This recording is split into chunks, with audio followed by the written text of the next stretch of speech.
cliquei no errado aqui. Então, vamos lá.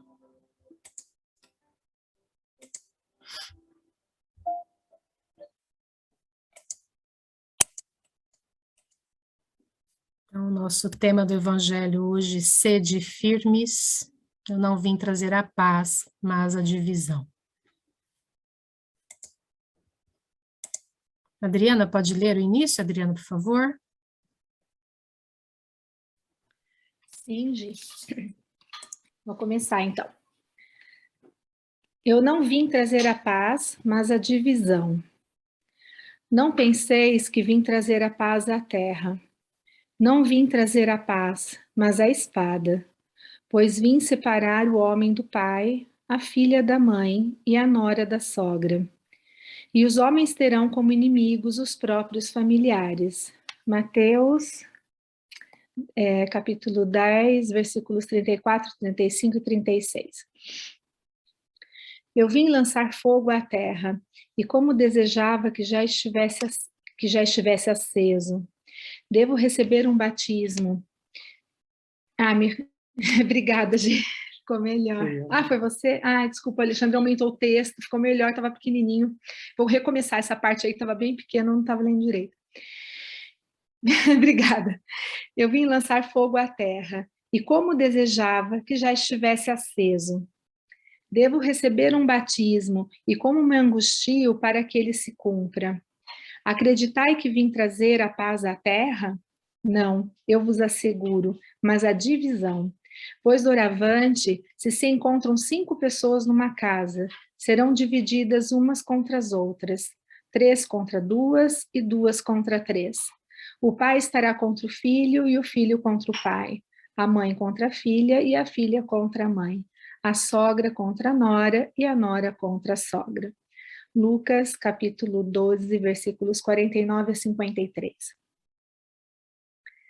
Toda ideia nova necessariamente encontra oposição, e não há nenhuma que se tenha estabelecido sem lutas. Ora, em semelhante caso, a resistência está sempre em razão da importância dos resultados previstos, porque quanto maior ela é, mais interesses afronta. Se a ideia é notoriamente falsa e se a consideram sem maior alcance, não afeta ninguém. Então a deixam passar, pois sabem que não tem vitalidade. Mas se é verdadeira, se está assentada sobre uma base sólida, se antevê um futuro para ela, então um secreto pressentimento adverte seus antagonistas, que ela é um perigo para eles e para a ordem de coisas, cuja permanência lhes interessa.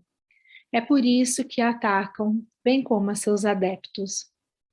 Assim, à medida da importância dos resultados de uma ideia nova, encontra-se na emoção que causa em sua aparição, na violência da oposição que ela levanta e no grau e persistência da cólera de seus adversários. Allan Kardec, O Evangelho segundo o Espiritismo, capítulo 23. Obrigada, Adriana. A Lu, está em condições de ler, Lu? Eu sim. Sede firmes, e quando ouvirdes de guerra e sedições, não vos assusteis. Jesus, Lucas 21 a 9. O aprendiz sincero do Cristo, para merecer-lhe assistência generosa, precisa conservar intangível o caráter resoluto. É indispensável que o coração do discípulo se entregue às mãos do Mestre com a firmeza necessária. Instituindo os princípios redentores do Evangelho, Jesus não desconhecia que iniciava período imenso de lutas e trabalhos sacrificiais. Ele que observava o orgulho romano, o dogmatismo farisaico, a vaidade e o preconceito de todos os tempos, manteria a ingenuidade de crer no Evangelho, vitorioso sem suor e sem lágrimas? Quando pronunciou a primeira palavra de amor, contava com os inimigos gratuitos e esperava os embates inevitáveis. Por isso mesmo, seu apostolado está cheio de luz, compaixão, verdade e bondade, mas igualdade cheio de resistência. Nas nações aflitas da terra, refere-se hoje à guerra de nervos com o sabor de última novidade. No entanto, este gênero de combate preocupou o Salvador há 2000 anos. Jesus sabia que o medo é mais destrutivo que a espada, que o homem atemorizado é homem vencido. Ninguém ignora que o conflito devastador dos dias que correm é o duelo formidando da sombra contra a luz. A vitória do bem reclama espíritos fortalecidos de coragem e fé acima de tudo. É indispensável combater a tensão nervosa, como quem sabe que o medo é o adversário terrível, oculto na cidadela de cada um. O mundo cheio de sombras do mal não oferece lugar a espectadores. Cada homem deve encarregar-se do trabalho que lhe compete. A guerra de nervos traz ameaças, gritos, terrores, bombas, incêndios, metralhadoras, mas o defensor do bem traz o caráter firme, solidificado na confiança em Deus e em si mesmo. O discípulo do Senhor não ignora que os cristãos morreram nos circos, de mãos vazias, mas na qualidade de combatentes pelo bem e pela verdade. Nessas horas de apreensões justas, recordai as palavras serenas do Mestre. E quando ouvirdes de guerras e sedições, não vos assusteis. Emmanuel, Chico Xavier, Harmonização, capítulo 19. Obrigado, Lu, obrigado, Adriana, obrigado a todos. Bom, nós temos aí, né, um texto do Evangelho segundo o Espiritismo, que nós já tivemos uma combinação dele com outros textos, né? Mas é lógico que Jesus não está falando aí que veio fazer, né, ao lançar a desordem e a desunião entre os homens. Na verdade,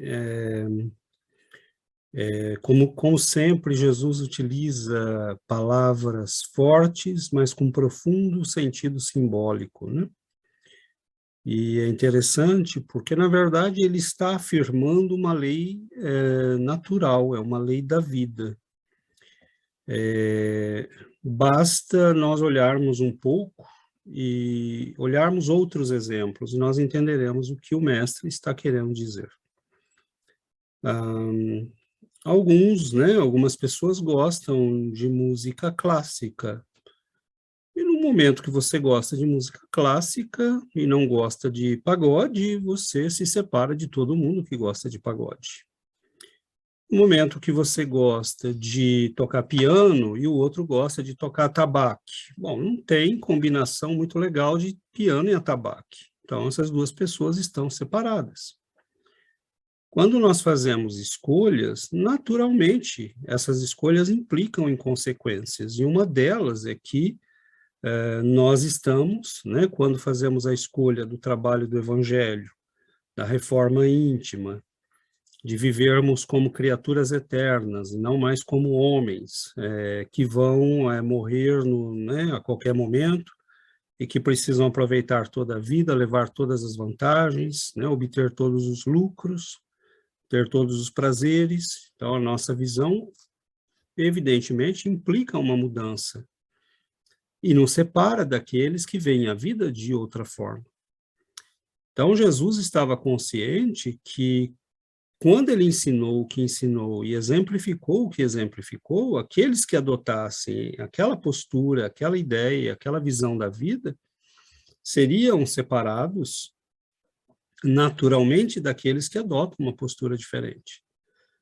Por isso que numa família, né, você pode ter o marido separado da esposa, a esposa, o pai separado dos filhos, no sentido psíquico, né? Não quer dizer que o pai vai amar menos os filhos, ou os filhos menos o pai, ou a esposa menos o esposo e vice-versa, mas que muitas vezes nós podemos estar juntos fisicamente, mas em mundos mentais e morais separados.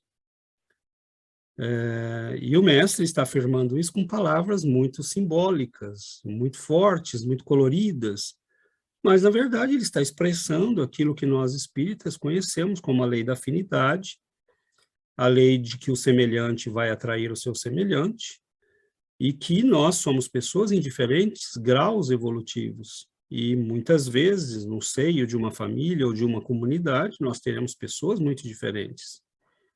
Embora, né, algumas razões nos tenham levado a estarmos juntos, isso não quer dizer que nós evoluiremos juntos, porque há pessoas que vão escolher outros caminhos. E são posturas naturais, normais, né? Agora, a partir do momento em que nós fazemos certas escolhas, nós estamos nos opondo, mesmo sem querer, nós estamos se colocando em oposição a tudo aquilo que é diferente da escolha que nós fizemos. Então, por que que a mensagem cristã incomodou tanto? Porque Jesus é perseguido até hoje, faz 2000 anos, e ele é perseguido, Jesus é claramente perseguido, né? Basta ver os filmes, basta ver o que a mídia faz, basta ver, né, a mídia mundial, né, que ataca constantemente o Cristo e tudo que é cristão.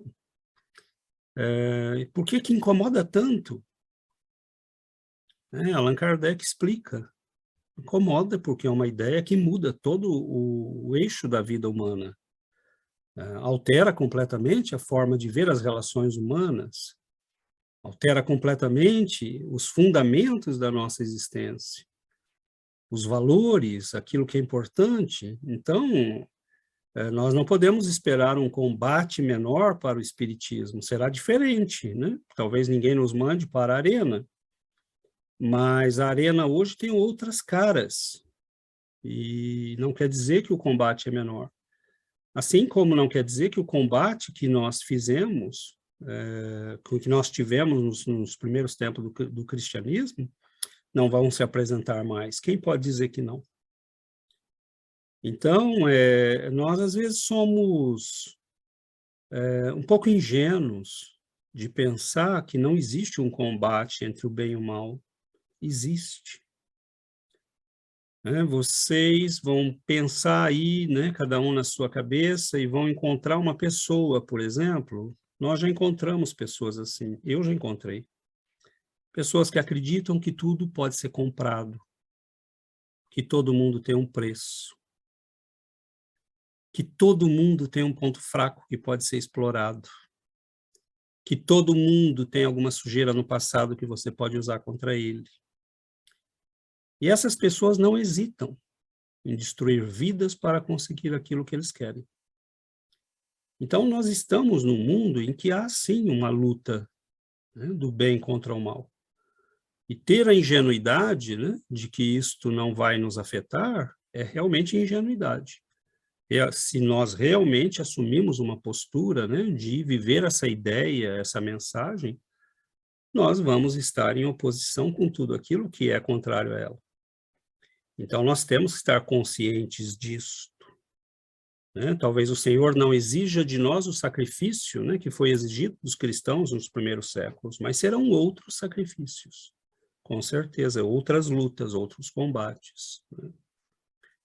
Então, e nem cheguei a tocar na mensagem de Emmanuel, né, que é ainda extraordinária e riquíssima, mas abro a palavra, né, para que nós tenhamos mais participações e mais colaborações. Oi, Adriana. Eu queria a coragem de começar hoje. Essa perseguição aí que você está falando, né? Quando você falou dessa perseguição aos cristãos, me veio na cabeça a história do ator, né? Do Jim Caviezel, que fez o Paixão de Cristo, né? E ele foi totalmente excluído de Hollywood, né? Então ele não consegue mais outros papéis e tudo, porque exatamente por causa é uma perseguição clara, né? Contra o cristianismo. Mas vai sair o Paixão de Cristo 2, parece, né? Ressurreição. Eu vi alguma coisa, eu vi alguma coisa no YouTube, mas não cheguei a ver com muito detalhe. Eu também não tive tempo ainda de pesquisar quando vai ser, se já foi ou não, mas parece que vai sair. Então, e agora, essa questão do combate que você estava falando, né? Do bem e do mal. Existe, lógico, sempre existiu e está muito forte ainda, né?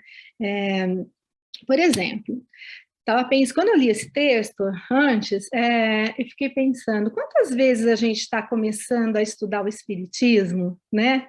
Que a gente tenta ir para o centro, acontece alguma coisa. Aí eu lembrei da história que a Yuri me contou para a gente sexta-feira da amiga dela, né? Que toda vez que ela quer estudar, acontece um acidente, ela corta a mão, ou corta o pé, ou não sei o quê. E que agora ela está com medo, né?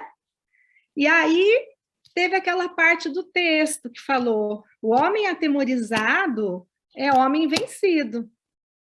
Olha que interessante, eu lembrei da sua amiga, Yuri. Então, quer dizer, essa luta, esse combate do bem e do mal, né?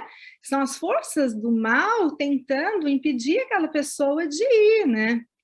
De ir para o estudo, para fazer a sua reforma íntima.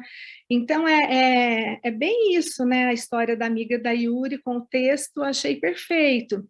Então, esses ataques existem, né? Às vezes, nas reuniões mediúnicas, às vezes vem espíritos para nos dizer, parem, nós não queremos, e vocês estão fazendo coisas que nós não estamos gostando.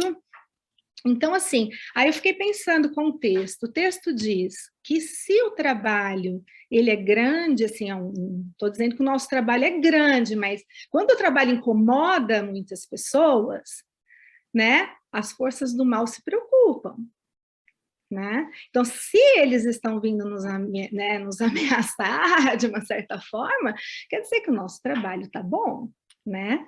Então, isso nos fortalece para continuar, para fazer cada vez mais. Então, cada um de nós que está aqui hoje, podem ter certeza, tem muito espírito necessitado sendo ajudado, e as forças do mal não gostam disso.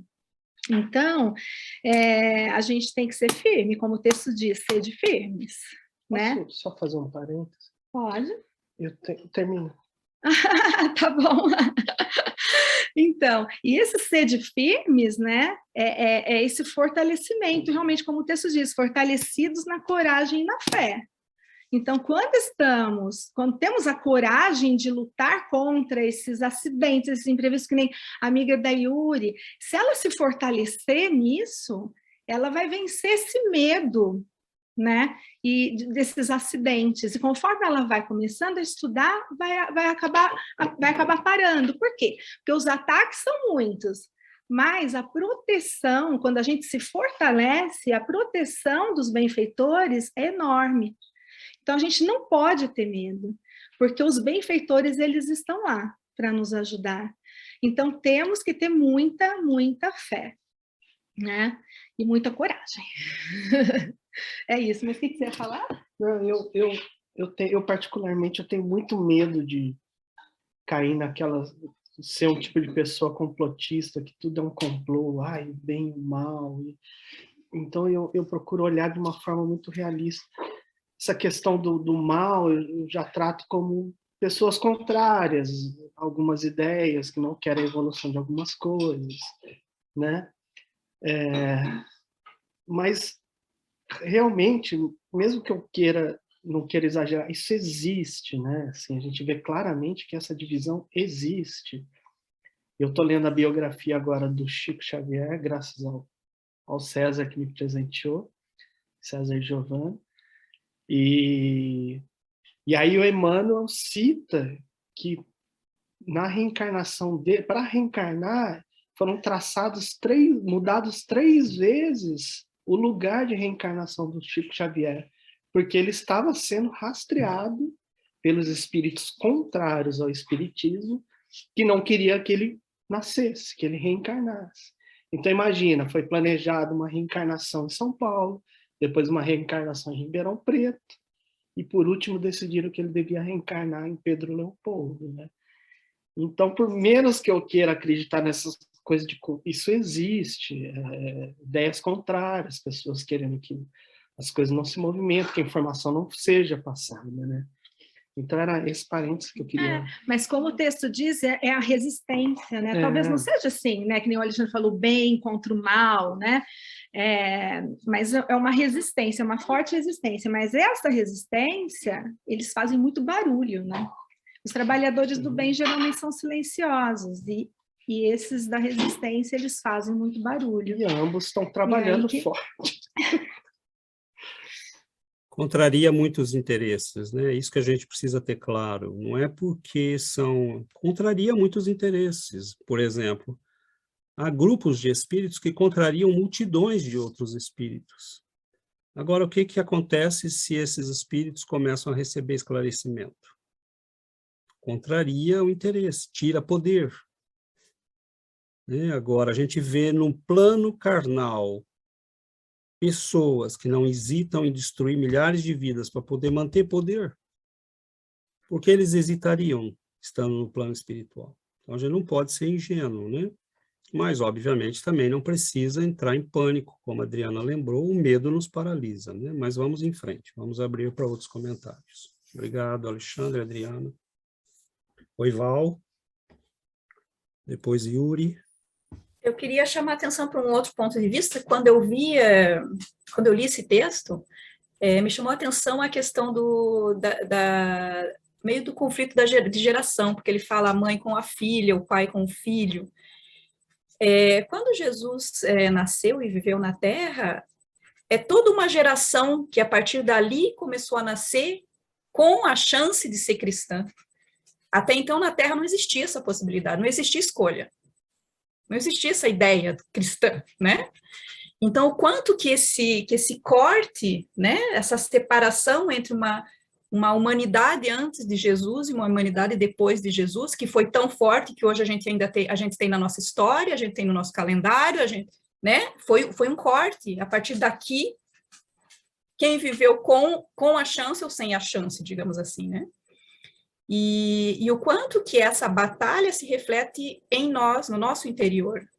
Porque a partir do momento que você decide realmente de seguir Jesus, é uma batalha constante contra os teus desejos, né? Contra o que o ego diz, o que o cristianismo diz, a paciência, então a reforma íntima. Então, não é paz, né? Quando ele diz, eu não vim trazer a paz, vim trazer a espada.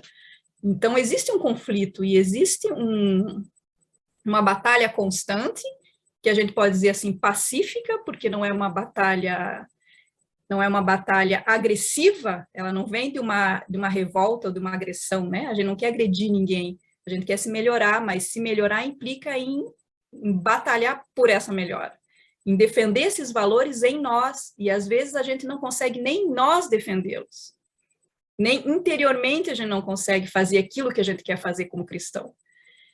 Então, eu acho que tudo que está fora está dentro. Então, eu acho que da mesma maneira que a humanidade ainda não conseguiu aceitar Jesus, e há uma grande parte, como vocês falaram, ainda vem essa força como uma ameaça, interiormente tem muita gente ainda que tem medo, né? Que não consegue abrir mão. Que não consegue abrir mão do poder, que não consegue abrir mão das suas paixões, e que não consegue ver essa possibilidade. Então, é um ponto de vista um pouco complementar que eu queria contribuir. Excelente, Val. Obrigado. Então, vamos lá, vamos abrir para mais comentários. Eu achei que a Yuri... Yuri? Sim, eu tinha um pouco essa ideia como igual, não? Eu não veia essa batalha entre o bem e o mal de exterior, mas eu vi o primeiro texto como uma batalha interna, não? Quando eu vi, eu não vim trazer a paz, eu me lembro de um texto de Emmanuel que chama Espada Simbólica, não me lembro de que livro, mas ele diz que essa paz que Jesus nos fala, não é uma paz mentirosa, ele diz que essa paz é não uma paz do corpo, do descanso, como muitas vezes pensamos, mas uma paz da consciência. Então, eu veia essa paz realmente como de nossa consciência, e essa divisão que ele fala, eu veia essa como uma divisão moral entre nossos velhos conceitos e as novas ideias que Jesus nos traz, não? Então, essa espada que corta, esse fogo que ele falava, esse fogo que queima, eu pensava muito nessa luta de queimar nossos velhos conceitos, nossos velhos comportamentos, nossa velha personalidade, não? Então, essa batalha de autoperfeccionamento, e quando ele fala também de ser firme, não? Então, eu entendi ser firme nessa luta, ser firme no evangelho, não? Na utilização dessa espada para com nós mesmos, não? E tudo isso, essa luta renovadora depende somente de nós, não? Os recursos estão lá, os benfeitores estão lá para ajudar-nos, e sempre encontraremos essa resistência, e essa resistência vem principalmente de nós mesmos, de nosso eu, de nosso ego, de nossos... Então, é isso que queria dizer. Obrigada. Obrigado, Yuri. Bom. Acho que a gente tem uma oportunidade muito rica, né, num estudo como esse, de fazer esse tipo de reflexão, porque essa luta, né, como acaba de dizer a Yuri, essa luta conosco mesmos é uma luta constante, porque a gente, estando aqui, significa que nós estamos querendo assumir outro tipo de conduta na nossa vida. Nós já estamos cansados da forma como vivíamos antes, não queremos mais viver da outra forma. Mas será que a gente já assumiu realmente o Cristo? Será que nós também não, mesmo estando aqui hoje, estudando o Evangelho, estudando a doutrina espírita, será que não temos mais medo de assumi-lo? É uma pergunta que nós devemos nos fazer, porque mesmo estudando, mesmo tendo, né, a consciência da necessidade do Evangelho, de viver com o Cristo, isso implica em mudanças muito profundas na nossa vida. Né, como ele disse, como diz o texto, né, como Jesus disse, eu não vim trazer a paz, mas a separação, a divisão. Então, assumir o Cristo em nossas vidas implica em novas posturas, e essas novas posturas vão nos afastar de pessoas, né, de amigos, de familiares que vão continuar vivendo com posturas diferentes das nossas. Mas será que nós temos tido coragem de assumir realmente? Nós fizemos muitas novas amizades, assumindo o Cristo, fazendo esses estudos, participando, né? Assumindo verdadeiramente o Cristo em nossas vidas, abrindo esses grupos de estudos. Nós tínhamos muitos amigos aqui em Sherbrooke, muitos amigos, a gente era chamado o tempo todo para jantares, para festas de aniversário. Hoje muitos desses amigos a gente não tem mais nem notícia, porque nós assumimos o Cristo, nós estamos vivendo de maneira diferente. A nossa vida mudou, a nossa vida hoje não é a mesma de antes. Então, não fomos nós que fechamos as portas aos amigos, mas muitos daqueles, né, que antes nos convidavam e falavam conosco, nos fecharam portas, mas não tem problema. A gente entende, mas nós não podemos ter esse medo. É natural que as pessoas se distanciem da gente quando a gente assume novas posturas. É muito natural. Mas nós não precisamos ter medo dessa separação, né? Porque tendo a certeza de que o caminho que a gente está seguindo é o melhor caminho a seguir, então nós vamos poder ajudar essas pessoas que vão ficando, né, que vão se afastando da gente, porque quando eles precisarem, vão saber onde buscar recursos, vão saber onde buscar apoio.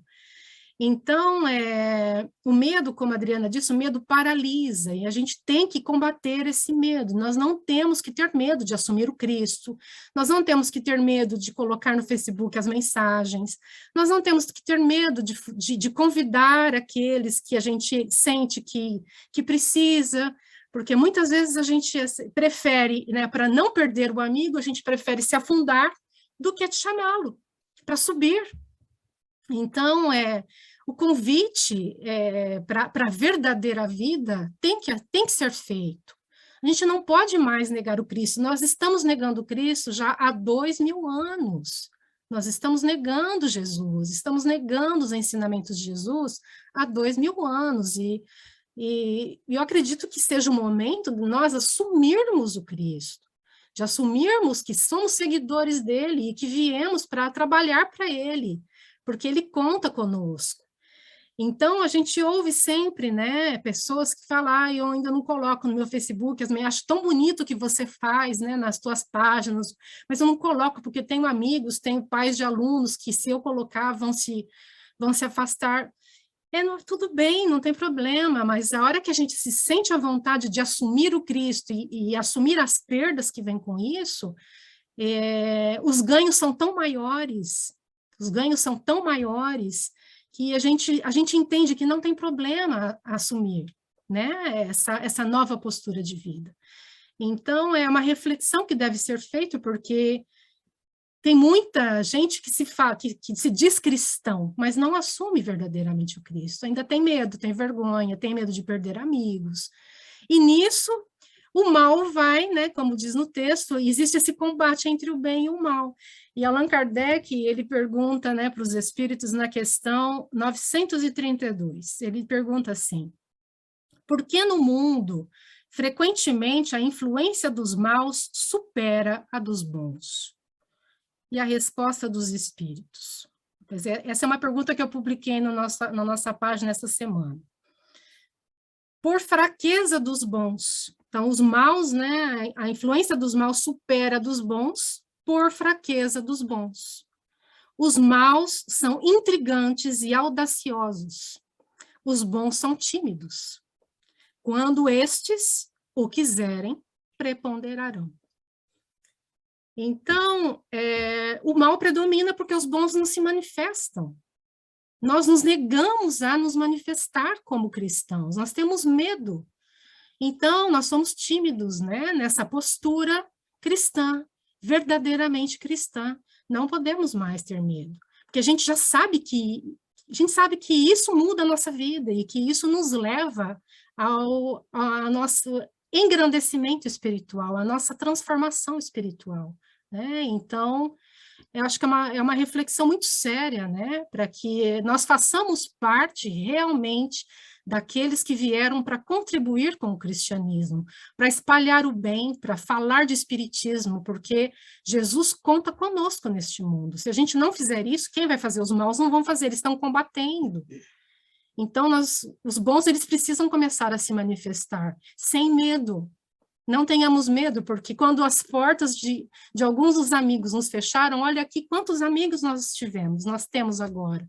Temos tantos amigos e é uma alegria tão grande essa nova postura, essa nova vida, e os benfeitores, e do outro lado, então, né? A gente tem amigos aqui, e do outro lado, muito mais. Então, a gente não tem que ter medo, né? Porque esse é o caminho. Muito bom. Oi, Alexandre. Eu não acho que eu tenho vivido as mesmas situações que a Gisele, a Giovana, Gisele não. Mas não é que as portas se fecharam, é que as afinidades mudam, é só isso. A gente senta, a gente não quer conversar das mesmas coisas. Exato. É natural que a gente vai se afastando e chegando perto de outras pessoas. Eu acho que se a gente voltar e quiser falar das mesmas coisas, as portas estão abertas. A questão é justamente essa, né? Não estão nos evitando, é a gente que não está afim de...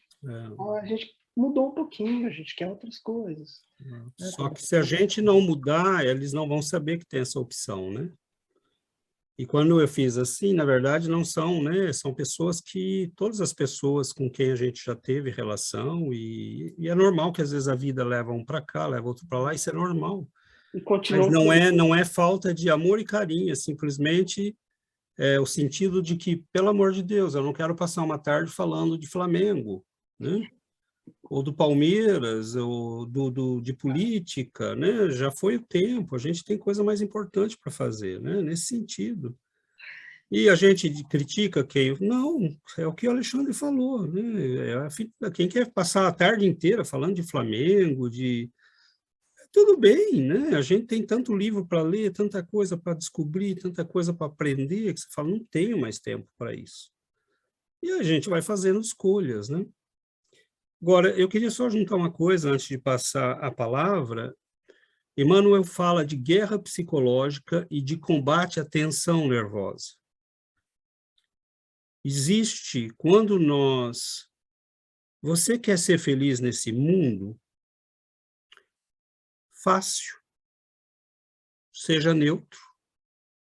Fale o que é politicamente correto ou o que todo mundo quer ouvir. Não se oponha a nada. Não seja favorável a nada. E você vai estar bem com todo mundo. Vai ser feliz, vai ser chamado para todas as festas, né? E vai passar tranquilamente sob o radar, ninguém vai te detectar.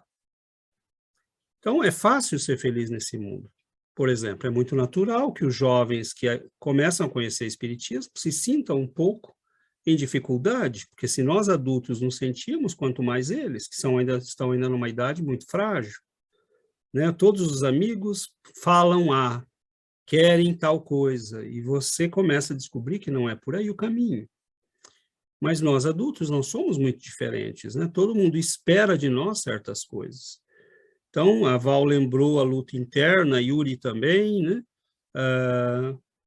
O primeiro nível de tensão nervosa que nós vamos ter é essa, é a luta conosco mesmos. Como se essa não bastasse, vai se juntar a ela a luta externa, que é a pressão psicológica do grupo, da família, da sociedade, no trabalho, nas mídias, né? Ao ponto que algumas pessoas têm, né?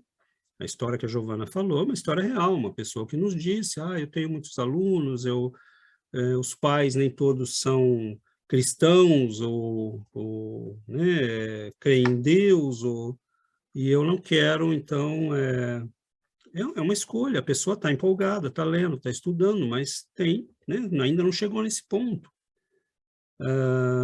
E vai chegando, né? A gente já está vendo que está chegando, então é bonito de ver, porque aquele prazer de descobrir, né, esse novo caminho, essa nova estrada, é luta, não tem. Jesus nunca enganou ninguém. Ele não falou, olha, quem quiser me seguir, venha, que tudo vai ser flores. E ele falou, quem quiser me seguir, pegue a sua cruz.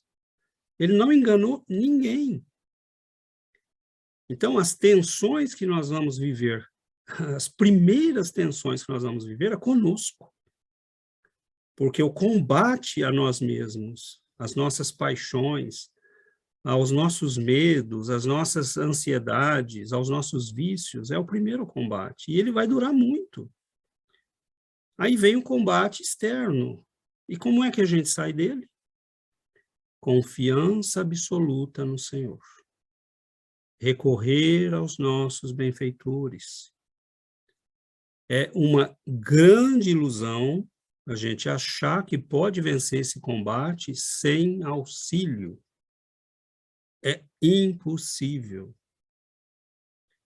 Prece, se apegar aos bons espíritos, criar grupos como estes que nós temos, que nos auxiliam a manter a fé, a força, o norte, que reforçam o nosso desejo de continuar, né? E recorrer ao Mestre. Quando a tensão chegar a um ponto insuportável, é dizer, Senhor, olha, eu não estou aguentando, socorre. E ele socorre. No Livro dos Espíritos está lá, quando você pedir para melhorar, porque nós pedimos um monte de coisa, Nós pedimos a saúde do filho, o problema do marido, a questão da esposa, do trabalho, mas quando você pedir para melhorar, nunca, jamais o Pai nos deixaria sem resposta. Seria a maior injustiça que ele poderia fazer conosco, porque é tudo que ele quer de nós. Que a gente cresça, que a gente melhore. Como é que ele nos deixaria sem esse recurso? Então, nós vivenciamos isso pessoalmente. E temos tido a alegria de escutar pessoas que nos dizem a mesma coisa. Aquele dia estava insuportável, eu não sabia mais se eu ia aguentar. Eu entrei em oração, eu abri uma página, eu entrei em profunda meditação, em oração, e tudo clareou. Então, nós vamos ter que enfrentar uma certa tensão, mas essa tensão não pode nos levar à ruptura, ao desespero, ao medo que paralisa. Eu lembro, já usei várias vezes essa imagem aqui, acho que ela é muito interessante, né? Está lá num livro do Rabindranath Tagore, acho que Psicografia do Divaldo, se não me engano, e no qual ele fala, né, os homens do deserto se curvam quando a tempestade chega. Porque às vezes você tem que se curvar, esperar a tempestade passar. Não adianta querer, né, falar, eu sou forte, Não, às vezes a gente tem que mesmo falar, Senhor, me dá a mão, a chuva está muito forte, o vendaval está muito forte, se eu não tiver em quem me segurar, eu não vou aguentar. Mas eles estão presentes, eles estão nos ajudando, né? Agora, o que aconteceria conosco se os nossos benfeitores, se os cristãos dos primeiros tempos, se Allan Kardec tivesse se intimidado, se Chico Xavier, que sofreu perseguição a vida inteira, tivesse se intimidado, se aqueles que foram espíritas nos primeiros tempos, gente, ser espírita era assim, eu lembro que quando eu comecei, lá na minha adolescência, era assim, já todo mundo te olhava atravessado, espírita, né? Hoje ainda está uma coisa, já tem filme, já tem, né, todo mundo, mas e no tempo de Caibar Schutel? E nas primeiras décadas, né, do século XX, você era praticamente excluído da sociedade. E, na verdade, o que aconteceu? Você pega Caibar Schutel, né? Ele chega numa cidade do interior, vindo do Rio de Janeiro, chega em Matão, e ele começa a trabalhar, abre uma farmácia, as pessoas são obrigadas a vir à farmácia, não tem jeito, né? Descobrem ali um ser humano extraordinário, maravilhoso, que muitas vezes dava o remédio, e não ficava, e tirava do bolso, né, para dar para as pessoas, que socorria doentes mentais. Com o tempo, a polícia pegava os doentes mentais pelas praças e ruas da cidade ou das regiões ali vizinhas e trazia para o Caibar. Então, o espiritismo foi se impondo assim, né? Todo centro espírita abre uma sopa, todo centro espírita abre uma creche, cuida de necessitados. Agora, se essas pessoas não tivessem tido essa coragem, nós não teríamos recebido a doutrina. E aí nós nos intimidamos porque nós queremos agradar a família. Não criar uma separação, né, no grupo a que pertencemos. Mas como disse a Giovana, como é que essas pessoas amanhã vão saber que há outro caminho? Como é que eles vão saber que existe uma outra estrada, uma outra possibilidade, um outro jeito de ser feliz, se nós abandonarmos? Então chegou a nossa vez. O marido não vem? Azar dele. Continua. Agora, se você parar de vir, é 2 que não vem. E aí a casa cai. Porque a hora que a dor chegar, a hora que o problema bater, não tem ninguém preparado para aguentar o tranco. Os filhos não querem vir? O que vai fazer? A gente orienta, a gente ajuda, a gente, né, ampara os amigos, né? Tem amigos que nós temos que não querem saber, né, ouvir falar de espiritismo. E são bons amigos, né? Temos uma ótima relação, mas não querem saber. tudo bem. Agora, se eu, para agradá-los, abandonar aquilo que eu sei que é bom, aí é complicado, né? Então, é como a pessoa que sabe ler, mas para agradar aquele que não sabe, diz, eu não estou entendendo isso que está escrito aqui, eu não sei ler. É você trair você mesmo, né? Você não está nem traindo Jesus, você está traindo a si mesmo. Então, se a gente confia que o que a gente tem é bom e é o melhor, a gente oferece, mas ninguém é obrigado a aceitar. Jesus, há 2000 anos, nos chamou e nós não aceitamos.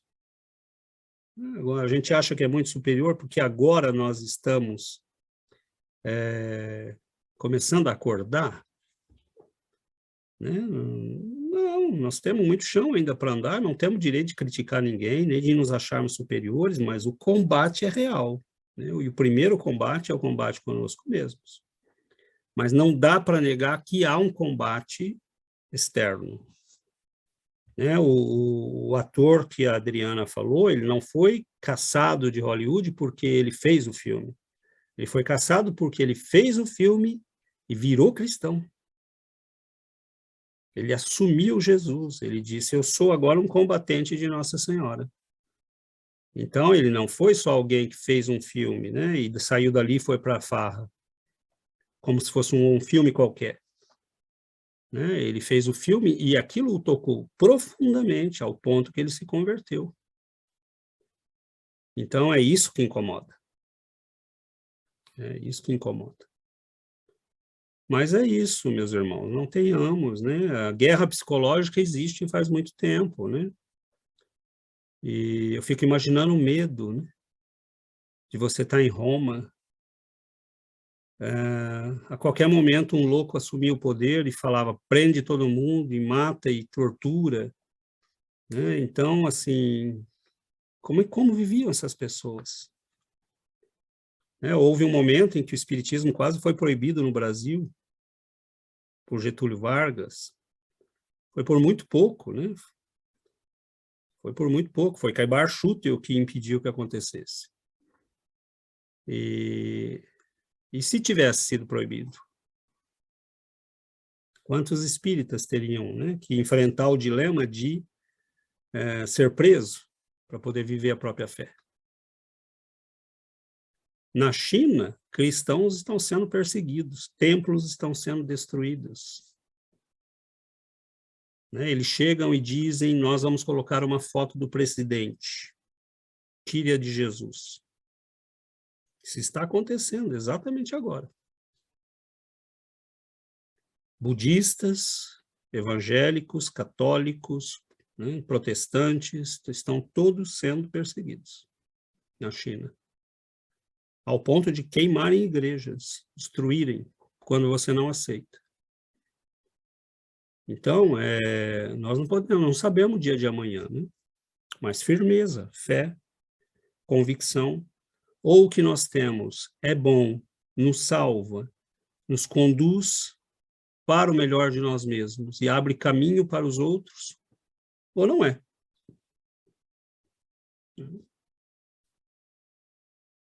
Mas vamos lá. Perdoem o tempo. Abrimos para outras considerações.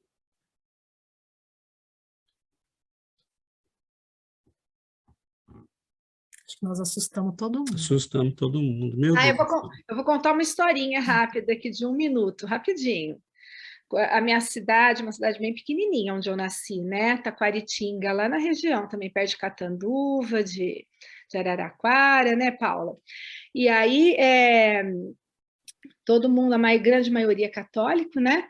E já tinha centro espírita quando eu era adolescente, e uma vez me convidaram para ir lá tomar um passe. E eu fui. Quando eu comentei com a minha mãe quase surtou, e eu me senti tão mal que eu fui me confessar para o padre me mandou rezar tanto Ave Maria, tanto Pai Nosso, gente, que eu fiquei um tempão na igreja rezando. E eu achei que aquilo, sabe, eu tive eu assustei, né? Eu falei, nossa, eu não posso nunca mais ir lá. Eu não sabia nem o que era. Eu só fui tomar um passe. Aí eu lembro disso até hoje. Ver como é que é, né? E quando eu conheci o Espiritismo, que eu entendi, eu assumi para toda a minha família. Falei, não, eu estou indo num centro, assim, assim, assado, lá, lá, lá, lá, lá. Minha mãe ainda estava viva, né? Ela nunca quis conversar comigo sobre o assunto, mas nunca falou nada. Respeitou, mas, né, tinha o preconceito dela ainda. E a minha irmã mais velha, quando ela foi para São Paulo uma vez me visitar, eu fui ao centro e falei para ela, vamos comigo? Ela foi. E ela adorou.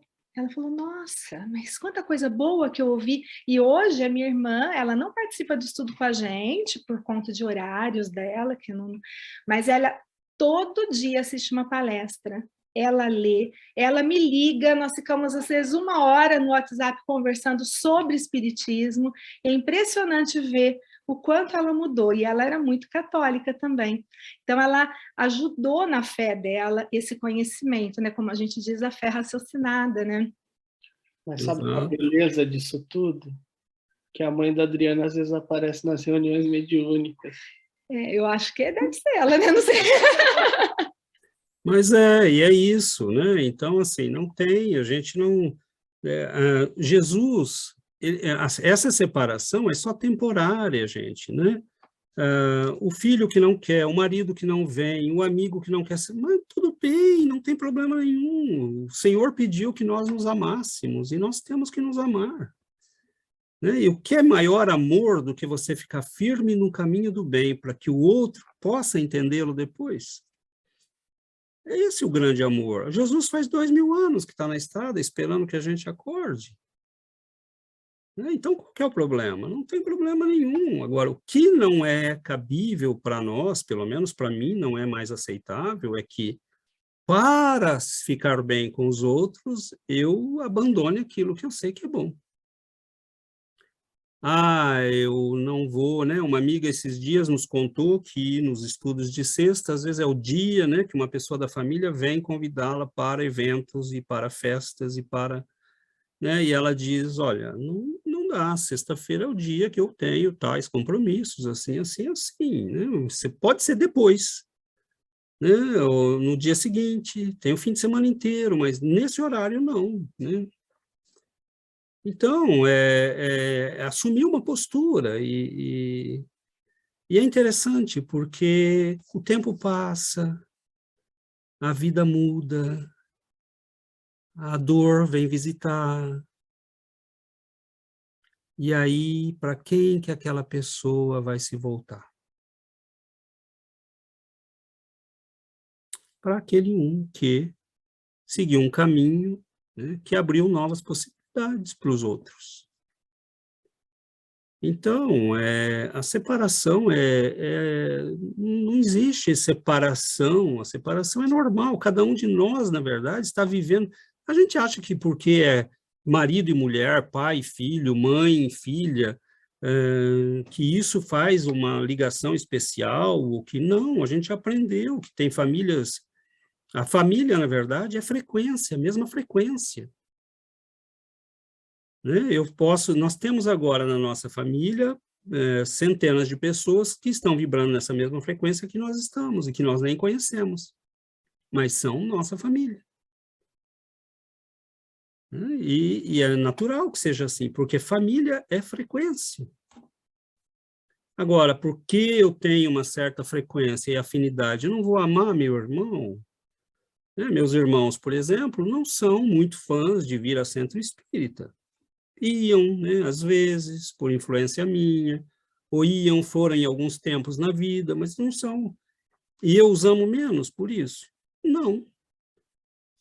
Né? Só que eles também aprenderam a entender que eu não vou passar uma tarde, né, num churrasquinho, tomando cerveja e não fazendo nada. Eu vou, né, a gente bate um papo, fica lá um pouquinho e fala, olha, tenho coisa para fazer e estou indo. Né? E eles aprenderam a respeitar isso. E a gente ama as pessoas, mas segue o caminho que tem que seguir. Mas cada um faz suas escolhas, né? A gente não pode impor nada a ninguém. É a vida. Cada um de nós é responsável. Isso é terrível, né? É maravilhoso e é terrível. A gente está com o marido, ou o filho, a esposa, o amigo, o irmão, e a gente acha que é responsável por ele, mas não é, cada um é responsável por si. Tudo que a gente pode fazer é dizer, olha, eu tenho isso aqui, eu acho que é bom, você quer? Não, não me convém. Tudo bem. Mas eu vou continuar, porque eu acho que é bom para mim. Né? E aí, quando aparecer uma oportunidade, a gente oferece de novo. Mas respeita. Né? A gente não pode fazer de outro jeito. São Francisco de Assis se separou da família. Acho que ele não amava a mãe e o pai, sendo quem ele era. Chico Xavier teve que ir embora de Pedro Leopoldo, porque era um tormento. A família dele era incomodada o tempo todo. Paulo de Tarso teve que se afastar da mãe, do pai. Talvez por isso ele tenha escrito, né, aos romanos, aos hebreus, na carta aos hebreus, ainda não resististes até o sangue. E não é o sangue dos sacrifícios necessariamente, resistir até o sangue de família. Né? Emmanuel interpreta numa das lições dele, ele interpreta assim. Né? Porque é o ponto em que você resiste realmente àquilo que é mais caro e difícil para nós. Agora, quando Jesus fala de deixar pai e mãe, e deixar filhos, tem um sentido simbólico nisso. Quem são pai e mãe? É o símbolo de tudo aquilo que nos criou, que nos formou, que nos gerou. É mesmo o símbolo não só das pessoas, mas da civilização que nos formou. E o que são os nossos filhos? São as nossas obras, as coisas que nos são caras, as coisas que nós apreciamos, porque vêm de nós. E o Senhor está dizendo, só pode andar comigo quem se separar disto, para abrir um novo caminho. Então, é muito maior do que simplesmente a nossa relação de família, o que está dito aí. Nós somos produtos de uma civilização, de um tempo, de uma cultura. Somos capazes de romper com papai e mamãe? Somos capazes de romper com aquilo que nós mesmos criamos e que é muito caro e precioso para nós? Abandonar tudo isso por um homem que foi parar na cruz e que nos promete isso? Tem que ser louco. Mas são esses loucos que iluminaram o mundo. São esses loucos que nos mostram que nós somos humanos, filhos de Deus. As pessoas choravam perto de Paulo de Tarso, Emmanuel, né, na encarnação como Públio Lentulus, está em Roma já envelhecido, já perdeu a mulher nos sacrifícios, e os cavalos da carruagem dele lá, da liteira deles, disparam, né? Os cristãos que estão conversando na rua com Paulo de Tarso detêm, né, os cavalos, ele desce para agradecer e ele vê aquele homem, né, todo sofrido, todo, mas com um olho que brilhava como duas estrelas, e aquilo o incomodou profundamente, o marcou para sempre. As pessoas choravam diante de Chico Xavier, choravam, simplesmente choravam. Por que você está chorando? Eu estou chorando porque eu não sei. Eu estou chorando porque esse homem me faz chorar, e eu sinto alguma coisa que me faz chorar. Amor, amor do Cristo, aquilo que nós procuramos, aquilo que nós temos sede, que nós estamos há milênios procurando. Então é isso, né? Mas para isso você tem que romper com a família. Quem são meu pai e minha mãe? Ele perguntou. Senhor, teu pai e tua mãe estão aí fora te procurando. Quem são meu pai e minha mãe? Senão aqueles que fazem a vontade de Deus. Então o Senhor está dizendo qual é a família dele. E quem quer ser da família dele, o que precisa fazer. Mas vamos lá, senão eu me empolgo, e aí, tadinha de vocês. Falando nos pioneiros do espiritismo no Brasil, né, o Eurípides Barçanufo é aniversário dele hoje, não é? De nascimento dele. Exato. Outro que teve que romper com o passado, né? Teve que romper com o passado, era presidente da Associação Vicentina, né, de Sacramento, católico ferrenho, né, devotado, profundamente cristão, e assustou a cidade inteira, né, quando começou a seguir uma nova concepção de vida.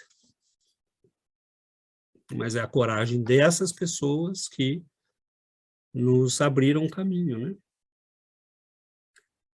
Então é isso, nós estamos chegando ao final, né, e não tenhamos medo, como o mestre nos disse, né? Não temais. E eu achei muito bonito, né, embora ele acho que tenha sido um papa controverso e tenha feito alguns erros graves, mas achei muito bonito quando João Paulo II assumiu como papa e ele disse, né, no alto lá da Praça São Pedro, não temais. Né? E essa frase do Cristo é muito, muito profunda, né? Não temais. Né? A gente está com quem tem que estar. Mas muito bom, meus irmãos. Vamos passinho a passinho, né? Com muito amor, paciência, tranquilidade e confiança no Senhor. Quando tudo parecer escuro e perdido, Ele vê, né, muitos caminhos, muitas estradas e muitas soluções. Nós não vemos, Ele vê. Então, que a gente não esqueça disso. Então, vamos fazer a nossa prece para que a gente possa finalizar o nosso evangelho de hoje.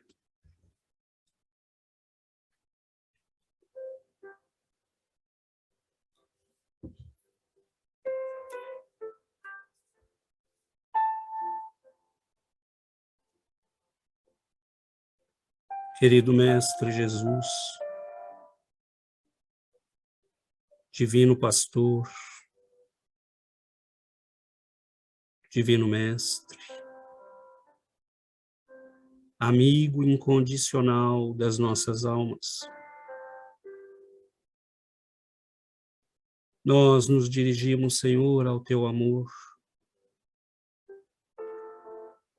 Nós que começamos apenas a lutar, a viver o combate da nossa própria transformação. Gritam ainda em nós e fora de nós, Senhor, as velhas paixões. Gritam, Senhor, aqueles dentro e fora de nós que preferem apagar a luz. Os mesmos erros e equívocos ainda insistem. E é este o nosso combate. Sabemos, contudo, Senhor, que não lutamos sós, que uma força misteriosa, viva, nos envolve, que mãos poderosas detêm a nossa queda, que amigos silenciosos, invisíveis, nos sustentam. Nós olhamos, Mestre, 2000 anos, e quantos tiveram a honra de assumir plenamente o Teu amor diante dos homens. Nós oramos, Senhor, pelas mãos abençoadas de Allan Kardec, pelo trabalho até o esgotamento das forças, vitimado por um aneurisma, provavelmente fruto dos sacrifícios e noites infindáveis sem dormir. Mas nós temos a doutrina espírita. Nós agradecemos, Senhor, a coragem de Caibar Schutel, de Anália Franco, de Zilda Gama, de Ivone Pereira, de Eurípides Barçanufo, de tantos e tantos trabalhadores. Nós agradecemos, Senhor, as mãos humildes de Chico Xavier. Nós te agradecemos, Senhor, porque o Senhor, como prometeste, nunca nos deixou sós. Que nós possamos, Mestre, iniciar o nosso caminho com a alegria de quem tem o amparo do alto. Somos frágeis, pequeninos, mas o Senhor nos ampara. Abençoe, Senhor, nossas vidas. Abençoe nossa família. Que a luz, a saúde, a serenidade, o discernimento possam envolver nossos lares, nossos seres queridos. Ensina-nos, Senhor, a amar, a respeitá-los, a mostrar-lhes o caminho, a dar o exemplo e mesmo a aceitar quando escolherem estradas diferentes. Ensina-nos, Senhor, a perseverar para que novos caminhos sejam abertos. Ensina-nos, Senhor, a estender as mãos, porque sem o teu amparo, sem o teu socorro, nós não podemos caminhar nem mesmo um passo. Então, por isso, nós não tememos, não olhando para as nossas forças, mas para a tua. Por isso o medo não habita nossos corações, porque nós sabemos que nada temos e nada podemos, mas o Senhor tudo pode. E sem ti, Senhor, nada somos, nada podemos, nada faremos. Abençoe-nos, Mestre, para que nós aprendamos a abençoar a vida. Que o teu amor ilumine e ampare a cada um de nós. Que a tua luz ilumine a nossa semana. E que a alegria de estarmos juntos possa se repetir tantas e tantas vezes, para que possamos partilhar juntos, fraternalmente, o pão do teu evangelho. Fica conosco, Senhor, nos ampare, nos abençoe, nos sustente na luta, Mestre, que apenas começa. Muito obrigado, Senhor, que assim seja.